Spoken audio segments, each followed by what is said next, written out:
저출산 문제, 매일같이 뉴스지면에 나와 모르는 사람이 없죠. 2018년 출산율은 인구 유지의 절반 수준인 1을 깨고 0점대까지 내려갔어요. 결론부터 얘기할게요. 저출산은 문제가 아니고 결과입니다. 출산율 저하로 인해 수많은 정부 정책들이 나오고 있죠. 그래서 출산율이 올라갔나요? 최근 추이를 보면 더 심각하게 떨어지고 있습니다. 이대로면 대한민국이 소멸될지도 모른다고 해요. 그럼 이런 현상이 벌어진 이유에 대해서 얘기해 볼게요. 출산율이 떨어지기 시작한 데는 교육 수준 향상이 주된 원인 중 하나예요. 농촌 사회에서 나고 자라 교육을 많이 받지 못한 과거 부모 세대는 아이는 노동력이라는 생각에 덮어놓고 많이들 낳았어요. 영아 사망률이 높았던 것도 주된 이유 중 하나였죠. 그런데 의료와 교육 수준이 올라가면서 출산율이 떨어지기 시작했어요.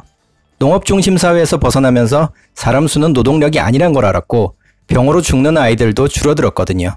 하지만 이 속도가 너무 심각하게 빨라지고 있어요.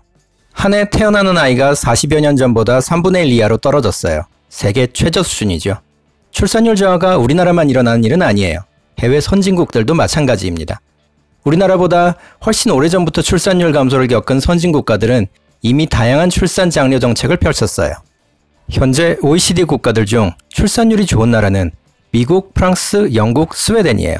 그중 유럽 국가인 프랑스, 영국, 스웨덴은 90년대 1점대 중반까지 떨어졌던 출산율을 상당히 끌어올렸죠.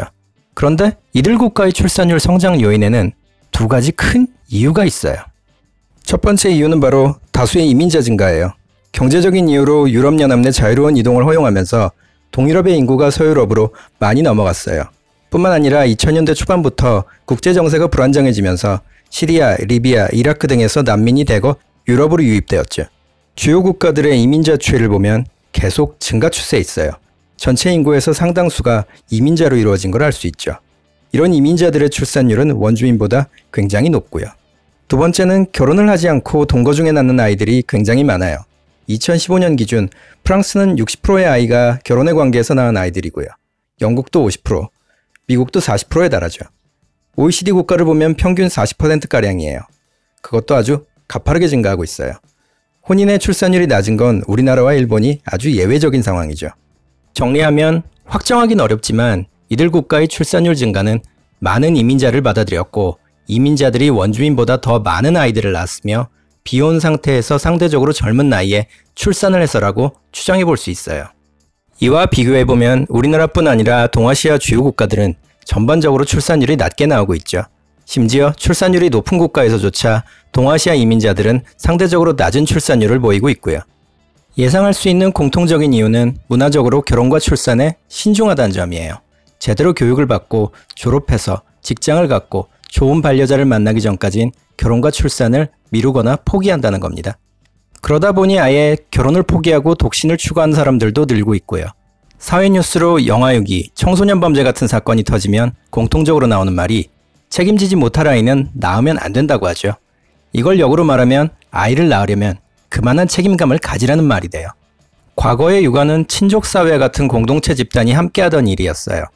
누가 바쁘면 이웃에서 아이도 봐주고 할머니, 할아버지, 친척 등이 돌아가면서 해왔죠. 그런데 도시 이주 등으로 공동체가 빠르게 해체되면서 그 책임과 부담이 모두 부모에게 넘어왔어요. 적게 낳으면서 아이들을 귀하게 여기고 소득이 늘면서 안전에 대한 요구도 커졌어요.